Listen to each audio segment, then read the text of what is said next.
Tjörís.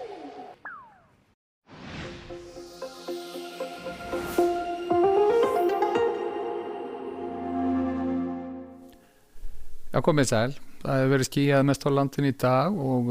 gert rigningu á Stangli og til að mynda hér á höfuðborgarsvæðinu tíma í dag. Og svo sem ekki mikið sem að breytast hjá okkur til morguns nema þá helst að það svona kólnar eilítið hjá okkur. Fáum hér aðeins norðlæga átt þegar lægð hér austur af landi kemur nær ströndinni. Fáum þá úrkomu fyrir norðanallana tíma. En þetta staldrar svo sem ekki lengi við þessi norðlæga átt eða það verður strax komin í suðrænan straum þá á föstudaginn og við sjáum svo sem þessi kólnun ekki ýkja mikil, við erum að tala einhverja gráður sem að ná þá inn á norðanvert landið, hitatölur kannski ekki víða þar að fara yfir 10 stigin á morgun en hins vegar hér síðra getum við verið að fá þetta 15, 16, 17 stig á morgun og sjáum það betur í kortunum og eftir. Og á nærmyndinu þá sjáum við að það var skýjað mestu eins og ég hóf hér innleiðingu í byrjun þáttarins á og við sjáum að það eru skúraklakka hér sérstaklega þá inn til landsins og þegar við keyrum hreyfimyndina þá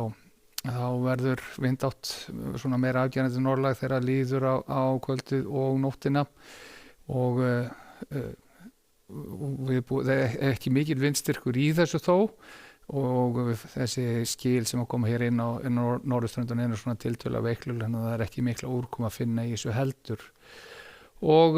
þá klukkan 14 á morgun verður staðan á þessa leið, við getum verið að fá þetta 15, 16, 17 stig hér sunnan til á landinu en við tökum eftir því að það fyrir norðan að þá nú hitinn meira á bilinu 5 til 8 stig þar bil og en hægur vindur svona mestuleiti í þessu og jafnvel breytileg vindátt hér sunnan til og enn erum við að fá einhverja skúradembur þá hér sunnan heiða þá sérstaklega síðdegis á morgun og fram til föstudags að þá þegar við líður á föstudaginn þá koma hér veikluleg skil inn á suðurströndina og sigla hér norður yfir landið gefa af sér lítilsháttar úrkomu á leið sinni norður yfir og vindátt aftur orðið sögulega og það hefur náttúrulega för með sér að hækka hitatölur hér norðanlands verða mikið til á bilinu 10 til 15 stig þennan daginn og að baki skilunum mun sennilega þá rofa aðeins til sem við sjáum það betur þegar í næstu hreyfimynd að það rofa til úrkoman verður þá skúrakenndari skúri sem koma þá suður úr hafi en gætum hins vegar þá fengið svona öllu fleiri sólarstundur heldur en við verðum að fá á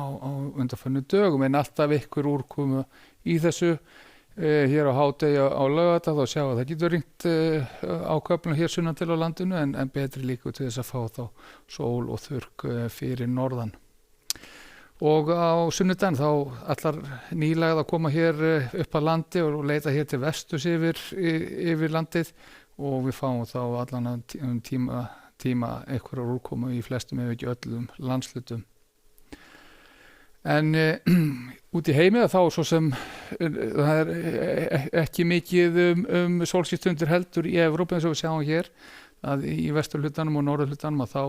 mikla skúraleiðingar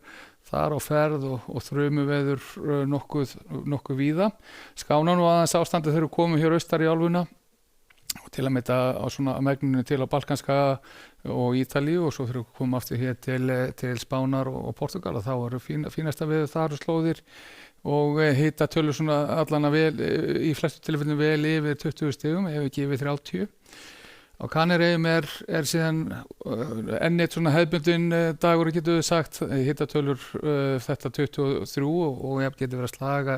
í 30 stig og ætlar nú verða svona sólríkur dagur á eyjunum öllum. En þegar við komum síðan hér vestur yfir haf þá sjáum við að það hér belti sem að teygja sig frá Flóridaskaganum þar við búið til að mynda í Miami og muni hellirigna á morgun og þetta teygja sig hér til Texas og runni langt til norðurs yfir inn í miðríki Bandaríkjanna. En hvað varðar höfuðborgina, Washington og New York og jafnvel norðar í Kanada þá hæðasvæði sem ræður þar ríkjum og sól og fínar hitatölur á morgun. En við skulum segja þetta gott að veðri í dag. Verið þið sæl.